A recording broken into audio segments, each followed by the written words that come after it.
여러분, 예루살렘 교회가 이제 탄압을 받으면 받을수록 오히려 더 이렇게 부흥을 하게 되죠. 마치 이제 교회가 불순물이 있었다면 이 풀무불에 고난이라고 하는 강렬한 이 센 불을 통해서 우리 어떤 죄악, 욕심, 교만 이런 여러 가지들이 다 이렇게 제거되고요. 이 순수해짐으로 말미암아 오히려 이 교회가 이제 부흥하는 원동력이 됩니다. 자, 교회가 이제 더 강해지고 더 부흥하게 되는데요. 그러면 이 교회 안에는 그냥 은혜로운 길로 탄탄대로로 열리나요? 그렇진 않아요. 또 이제 위기가 또 하나 닥쳐옵니다. 이 걸림돌, 이 장애물을 어떻게 넘는가? 자, 교회가 부흥할 때, 이 갈등의 위기가 닥쳐왔을 때, 또 이 교회 안에 서로가 원망이 생겼을 때, 이 어떻게 우리는 해결할 수 있을까요? 이제 그 지혜를 오늘 말씀을 통해서 알 수 있어요. 이 교회 안에는 크게 두 부류의 사람들이 있었죠. 먼저 히브리파 유대인들입니다. 그 지역, 팔레스타인 지역에 있는 사람들이죠. 이 정통적인 어떤 유대적 관습, 문화, 이 언어도 이제 아람어라고 하는 언어로 공통된 언어를 쓰는 사람들이 히브리파 유대인들이고요. 이 헬라파 유대인들이 있어요. 저는 팔레스타인 쪽에 있지 않고 지중해 연안 쪽으로 이민을 가서 디아스포라가 되어서 흩어져서 사는 그런 유대인들입니다. 이들은 그때 이제 국제 이제 공통어였던 헬라어를 써요. 그러니 그들의 겉모습은 비슷한데 다른 언어를 씁니다. 게다가 그들은 서로가 어릴 때부터 문화도 전혀 다른 상황 속에 살았잖아요. 그러니 그들이 가지고 있는 생각, 이 언어 이런 것들로 인해서 이제 당연히 이제 오해가 생길 수가 있을 거예요. 그럼 두 부류 사이에 어떤 원망이 생겼는가? 자, 1절에 보니까 이래 되어 있죠. 그때 제자가 많아졌는데 헬라파 유대인들과 그다음 자기 과부들이 매일 구제에 빠짐으로 히브리파 사람을 원망했다. 이 매일 구제에 빠졌다는 말은 이 자기들이 열심히 구제하고 싶은데 그 일에 참여시켜주지 않았다가 아니라 어떤 의미죠? 자, 바로 내가 이런 구제를 받아야 되는, 그 당시 때 가장 중요한 구제는 식사를 하는 거였어요. 그런 구제에서 빠지는 거예요. 자, 이런 거죠. 자, 우리를 객이라고 무시하는 건가? 히브리파 저 유대인들은 풍성하게 식탁도 누리고 또 구제를 받는데 우리들은 왜 거기서 소외시키는 건가? 아, 12사도들이 히브리파 유대인들이니까 당연히 팔이 안으로 굽는다고 유대인들만 챙기는 거 아니야? 히브리파 사람들만 좋아하는 건 아닌가? 자, 헬라파 유대인들이요 항의를 하기 시작합니다. 근데 그 항의가요 잦아들지 않아요. 물론 여러분 12사도들이 이 헬라파 사람들을 일부러 의도적으로 소외시켰을까요? 그렇진 않겠죠. 자, 그들도 이제 어릴 때부터 이런 히브리파 유대인들로서 그런 문화와 관습에 익숙해요. 그리고 또 대화가 같은 언어를 쓰니까 편하겠죠. 그러니 어쩌면 이제 편한 상대와 함께 일을 하고 또 그들과 교제를 하다 보니까 자신도 모르게 헬라파 유대인들이 소외되었을 수가 있어요. 그래서 히브리파 유대인들을 나도 모르게 편애했을 수도 있죠. 우리도 안 그래요? 교회에 있으면 오랫동안 함께 익숙한 얼굴들, 교제했던 사람들이 편하니까 우리끼리 또 밥을 먹기도 하고 또 대화를 나눠요. 근데 여러분, 새 가족의 입장에서는 또는 우리 교회에 처음 오는 사람의 입장에서는 이제 그게 어떤 하나의 스크럼을 가지고 그들만 교제하고 그들만 사귀고 우리는 그 안으로 들어가기가 굉장히 힘들다는 생각을 할 수도 있어요. 바로 이제 그런 문제가 생긴 거죠. 자, 그러면 히브리파 유대인들이 헬라파 유대인들로부터 이런 원망의 소리를 들을 때 어떤 생각을 했을까요? 그래요, 당신 생각이 맞아요, 이렇게 순응을 했을까요? 그럼 싸움이 안 났겠죠. 서로가 원망이나 갈등이 일어나지 않았겠죠. 자, 히브리파 유대인들은 어떤 생각을 할까요? 아니, 우리가 지금 얼마 전에 헌금을 하고 재산까지 다 팔고 우리 모든 있는 그 물질들을 다 팔아서 교회에다가 헌금하고 연보해서 지금 우리가 이렇게 풍성하게 부제도 받고 식사도 하는 거 아닌가? 아니, 지금 당신들은 그냥 저 멀리 외국에서 와서 교회 안에 들어와 공짜 밥을 얻어먹고 있는데 그냥 주면 주는 대로 먹고 또 많이 주면 많이 주는 대로, 적게 주면 적게 주는 대로 만족하고 감사함으로 먹어야 하는 것 아닌가? 자, 그러면 우리가 오늘부터 너희들에게 안 주면 어떻게 할 거야? 오늘부터 안 도와줄 거야? 그런 식으로 서로 싸울 수 있었겠죠. 저들은 그냥 내버려도 언제나 불평하고 원망하는 사람들이니까 그냥 무시하고 넘어가자.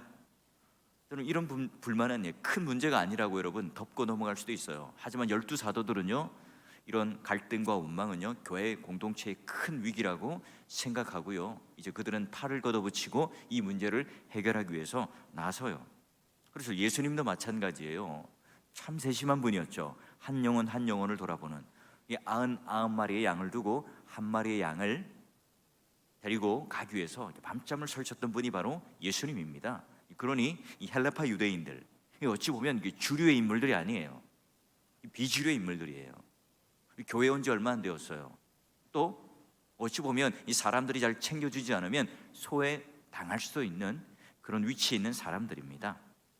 자, 그러면 우리가 학연, 지연, 고향, 출신, 학벌 이런 것들로 인하여 여러분 오늘 우리가 어떤 하나의 연결고리로서 있다면, 오늘 예수님께서 우리에게 주신 이 교회에 대한 이 비전이요, 제대로 실현되는 게 아니죠. 왜냐하면 사도행전 1장 8절에 보면 오직 성령이 너희에게 임하면 너희가 권능을 받고 예루살렘과 온 유대와 사마리아 땅끝까지 이르러 내 증인이 되리라. 이 말은 내 증인이 되리라, 이 말도 강조점이지만 거기 예루살렘, 온 유대, 사마리아 땅끝까지 모두가 다 유대인이냐 이방인이냐 이 구분 없이 예수 그리스도로 말미암아 이 막힌 담이 허물어지는, 그분이 화목제물이 되셔서 우리 모두가 하나가 되고 교회 한 몸이 되는 그 놀라운 비전을 교회를 통해서 주신 거예요.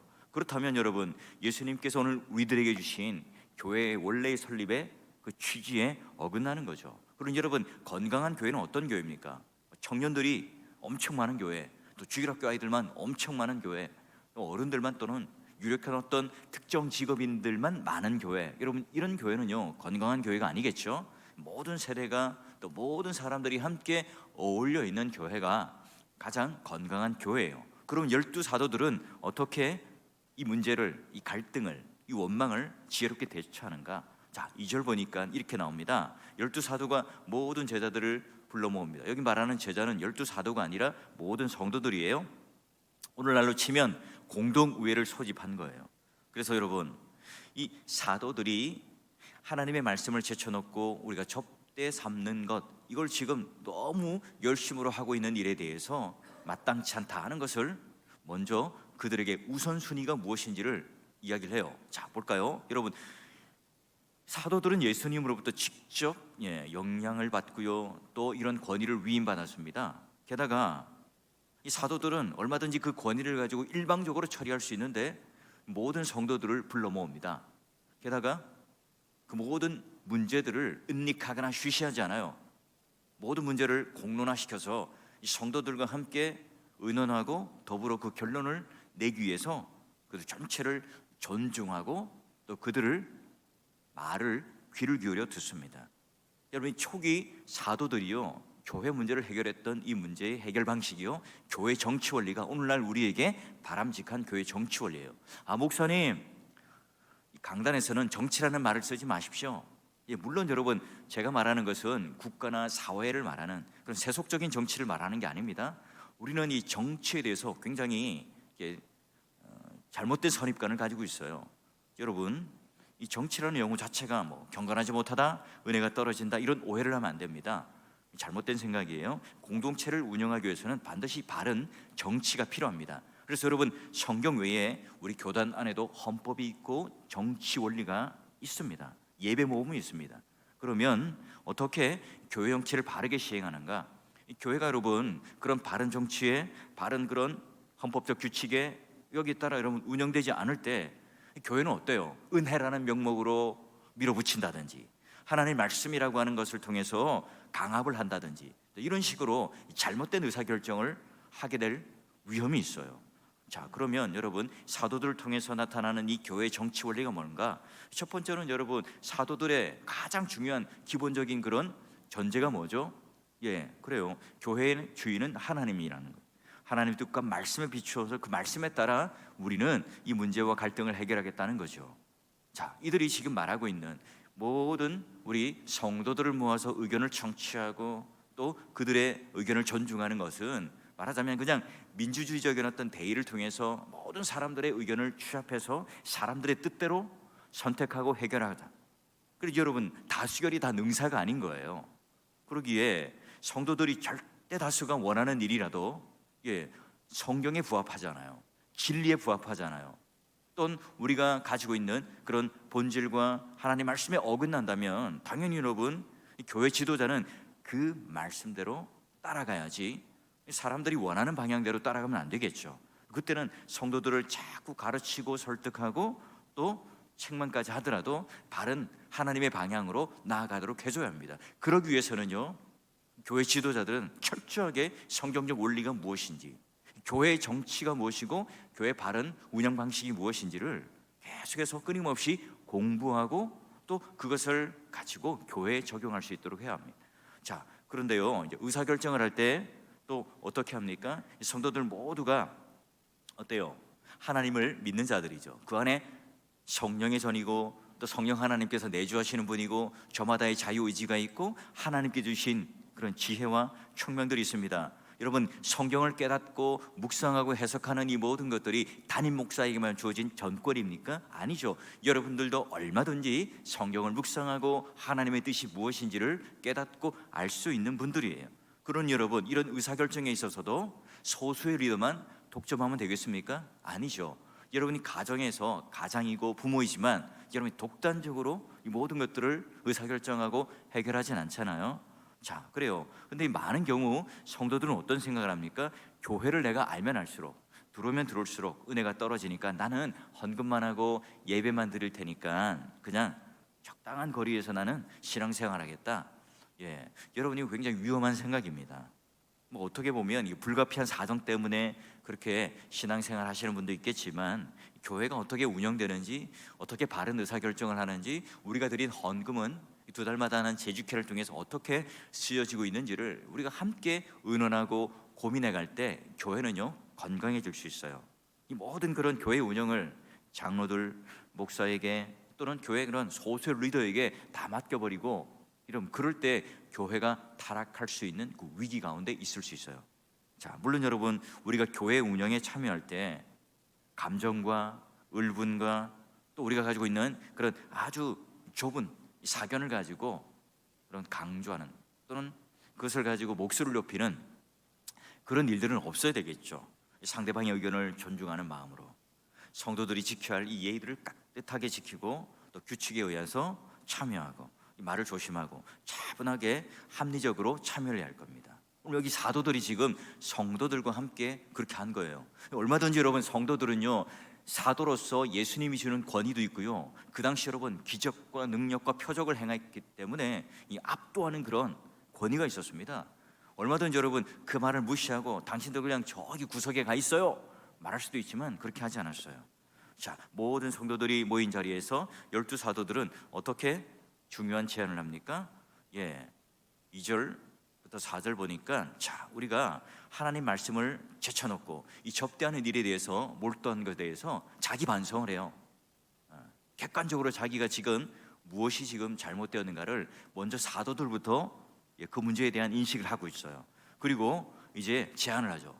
자, 형제들아, 당신들이 성령과 지혜가 충만한 칭찬받는 사람 7을 택하라. 그리고 그 일을 그들에게 맡기겠노라. 우리는 이제 기도하는 일과 말씀 사역에 힘쓰겠다. 여러분, 한번 보세요. 이 유의할 수 있는 것, 우리가 주목할 게 뭐냐면 이 사도들이 지금 7 집사를 선택하는 것이 아니라 누구에게요? 당신들이 민의에 따라 선택을 하십시오 라고 얘기를 해요. 조건이 뭐죠? 성령과 지혜가 충만하여 칭찬받는 사람 7이요. 구제행위가요, 왜 성령 충만이 필요하고 또 지혜가 필요합니까? 사람들에게 왜 칭찬받는 조건이 필요하죠? 구제행위도 마찬가지예요. 말씀을 전하는 것과 똑같이 성령 충만해야 되고요, 지혜가 있어야 되고요, 사람들로부터 인정받을 때에 그 구제행위 할 때에도요, 그런 자격 요건이 되는 거죠. 영적인 일이라는 거예요. 이 사람과의 관계 속에서 그 영혼을 세우는 일이기 때문에 단순하게 그냥 음식을 나눠주고 구제하는 행위 정도로 그치는 게 아니에요. 그래요. 이제 지금부터 사도들과 그리고 이 집사라고 하는 이 두 직분이 나뉘고요, 직무가 구분이 되기 시작합니다. 사도들은 말씀 전하는 일과 기도에 전념하고 집사들은 기금을 관리하고 연보를 관리하고 구제하는 일을 하게 됩니다. 자, 그래서 우리가 가지고 있는 이 직분이라고 하는 것은 언제나 어떤 게 더 센가가 아니라 어떤 게 더 높은 위치에 있는 게 아니라 언제나 직분은 동등합니다. 목사, 장로, 집사, 이 제 직분은요 언제나 교회 안에서 동등해요. 뭐가 다르죠? 직분이 가지고 있는 직무가 달라요. 그래서 우리 집사님이 아무리 뛰어나지만 이 강단에서 말씀을 전하는 이 직무를 행할 수는 없어요. 목사가요 아무리 똑똑하고 계산이 빠르고 또 지혜롭다 할지라도 제가 헌금을 수선하고 헌금을 관리하는 일에 손을 대고 할 수는 없어요. 왜냐하면 오늘 여기에 우리가 가지고 있는 이 직분에 따라 이제 직무도 완전히 구분되었기 때문에 그래요. 이게 바로 교회가 했었던 그런 바른 정치의 방식입니다. 자, 그러기 여러분 언제나 그러면 완전히 그러면 목사는 그런 기금 운영이나 헌금에 그냥 관심을 끄고 있어야 되나요? 아니죠. 예, 말씀과 또 우리가 해왔던 성경적인 원리에 따라서 그런 것들이 잘 될 수 있도록 함께 고민하고 지도를 해야 하겠죠. 자, 함께 그런 잘못된 판단을 하지 않도록 서로가 의논하고 또 함께 결정을 하게 됩니다. 자, 그러면 이제 이 7 집사를 뽑게 되는 이런 일에 대해서 어떤 반응을 보이는가? 사람들을 보니까 5절에 온 무리가 뭐래요? 기뻐합니다. 자, 그리고 모든 사람들이 만족한 결과를 얻고요. 스데반, 빌립, 브로고로, 니가르노, 디몬, 바메나 그리고 니골라 7 집사를 선택합니다. 여러분 이 이름이 조금 낯설어요. 왜냐하면 모두 다가요 헬라파 사람들이거든요. 헬라식 이름이에요. 그 사람들에게 이제 안수를 합니다. 여기 안수를 한다는 것은 무슨 능력이 더해지는 것이 아니라 이분들에게 우리가 집사로서 이 직을 감당할 수 있도록 위임합니다 하는 의미예요. 자, 그래서 여러분 예루살렘 교회가 선정한 이 모든 이런 집사는 헬라파 유대인들이었어요. 여러분 그 당시 때 다수가 누구라고요? 히브리파 사람들이에요. 12 사도들이 누구예요? 히브리파 사람들입니다. 그런데 여러분 놀랍게도 이 집사의 직분은 모두가 다 헬라파 사람들로 다 구성하도록 뽑혔어요. 게다가 여러분 니골라라고 하는 사람은요 유대인도 아닙니다. 이방인이에요. 이 편입하고 개종해서 들어온 사람입니다. 초대교회가 얼마나 개방성이 있는지 아시죠? 그래서 교회 오면 여러분 초신자 또는 새가족 이런 분들이 교회 안에 어때요? 사역 또는 헌신, 봉사하는 일에 진입하는 것 자기는 하고 싶은데 진입하는 게 굉장히 힘든 이 장벽일 수도 있어요. 근데 여러분 이 초대교회는 어때요? 굉장한 개방성을 가지고 열어놨어요. 그래 여러분 말씀 전하는 이 일은 또는 이 진리를 선포하는 이 일은 직접 예수님을 만나고 인격적으로 교제했고 그 진리를 제대로 깨닫고 있는 12 사도들이 맡아야 하는 거겠죠. 하지만 오늘 구제하는 이 일들에 대해서는 얼마든지 그런 지혜를 통해서 함께 협력할 수 있는 사역이기 때문에 서로가 이제는 직분이 나뉘고 이 직무를 구분하는 일이 생겼어요. 더욱더 이제는 교회는 효율적으로 운영되고요 건강하게 교회 정치가 또는 운영 방식이 이루어지고 있겠죠. 자, 그래요. 오늘 특징적인 것은 바나바나 또는 스데반이 두 이름이 앞서 나오죠. 왜 그럴까요? 사도행전에 그 이야기를 끌어가는 하나의 주인공이니까 앞서 이제 그 사람들을 소개하는 이유일 수도 있어요. 자, 그리고요 이제 재밌는 것은 이렇게 교회가 갈등이 있었고 원망이 있었고 서로가 파벌이 있어서 마음에 극심한 서로의 어떤 어려움들이 있었지만 잘 지혜롭게 사도들이 대처를 해요. 게다가 정확하게 이 일들에 대해서 문제가 무엇인지를 알고 그 문제를 해결을 하죠. 자, 그런 결과들이 어떻게 되는가? 7절을 한번 보실까요? 여기 논리적인 순서를 잘 보셔야 합니다. 하나님 말씀이 먼저 점점 왕성해져요. 그리고 그 하나님 말씀이 왕성해지니까 예루살렘에 있는 제자의 수가 더 힘이 많아지게 되죠. 그리고 더 중요한 건 허다한 제사장의 무리도 이 도에 복종하느니라. 여러분 이 한 문장이 오늘 교회의 부흥의 의미와 기준이 무엇인지를 우리들에게 알려줘요. 우리는 자꾸 뭘 보죠? 예루살렘에 있는 제자의 수, 숫자, 규모, 힘, 재정, 돈, 실력, 여러분 이런 게 오늘 우리에게 있어서 중요한 부흥의 기준 아닙니까? 그런데 오늘 여기 성경을 보니까 뭐가요? 하나님의 말씀이 점점 더 왕성하여졌다. 논리적 순서입니다. 이 말씀이 왕성해지고 진리가 충만해지고 하나님의 그 의가 우리 가운데, 그 영광 가운데 드러나는 일들이 더욱더 왕성해질 때, 그때서야 제자들이, 예루살렘에 있는 성도들이, 그냥 여기 오는 무리들이 아닙니다. 그냥 뭐 새가족 잔치를 통해서 한번 슬쩍 체면 때문에 와주는 일회성인 그런 성도들이 아닙니다. 제자가 된 사람들이 점점점 더 많아져요. 더 충격적인 게 뭐냐? 제사장이 어떤 사람입니까? 유대인들이죠. 기독교로 지금 그들이 개종을 합니다. 기독교를 핍박하던 종교적인 어떤 하나의 그런 리더들 아닙니까? 그런데 그 사람들이, 허다한 제사장의 무리들이 예수 그리스도를 믿고 그 진리의 도, 하나님 말씀을 깨닫고요, 예수가 그리스도 하는 이 사실을 고백하고 기독교 공동체 안에 들어오게 됩니다. 믿음의 동역자 여러분, 오늘 이 그림을 보면서 어떻게 생각하세요? 교회 안에 전혀 갈등과 문제가 없다? 그런 교회가 있을까요? 우리 가정 안에 전혀 그런 갈등과 문제가, 원망과 불평이 없는 가정이 있을 수 있겠습니까? 있죠. 이거 없으면 여러분, 그것은 무덤밖에 없습니다. 문제가 없는 것은, 갈등이 없는 것은 그냥 전부 다 숨을 안 쉬고 누워있는 그런 무덤밖에 없겠죠. 그래요. 오늘 우리가 이런 갈등과 원망과 불평이 오늘 우리들에게 허들, 장애물로 올 때 이걸 어떻게 잘 넘느냐, 어떻게 잘 해결하느냐에 따라 교회가 위기 속에 넘어지느냐, 아니면 오히려 더 말씀이 점점 더 왕성해지고 제자들의 수가 많아지고 또 전혀 믿을 것 같지 않았던 사람들이 교회 안으로 들어와서 하나님을 믿고 제자가 되는 놀라운 일이 벌어지는가, 그런 어떤 하나의 중요한 위기일 수도 있고 기회일 수도 있는 거예요. 자, 그래요 여러분, 그러기에 항상 우리 교회 지도자들을 위해서 기도해 주셔야 합니다. 한 영혼 한 영혼, 작은 일에도 그들의 그런 어려움과 불편이 무엇인지를 세심하게 돌아볼 수 있는 귀를 열어달라고 기도해 주시고, 먼저 교회 지도자들이 성령 충만함으로 또 지혜로 말미암아 말씀으로 깨어 있어서 바른 운영과 정치의 원리에 따라 교회가 잘 운영될 수 있도록 지혜를 달라고, 성령 충만함을 달라고 기도하셔야 되고요. 또 내가 이런 문제가 생겼을 때 남 탓을 하고 누구에게 책임 전가를 하는 것이 아니라, 나에게 이런 문제가 있었구나, 자기 스스로를 객관적으로 바라보며 나를 먼저 말씀의 잣대에다 바라보고 견뎌볼 수 있도록 또 기도해 주시고요.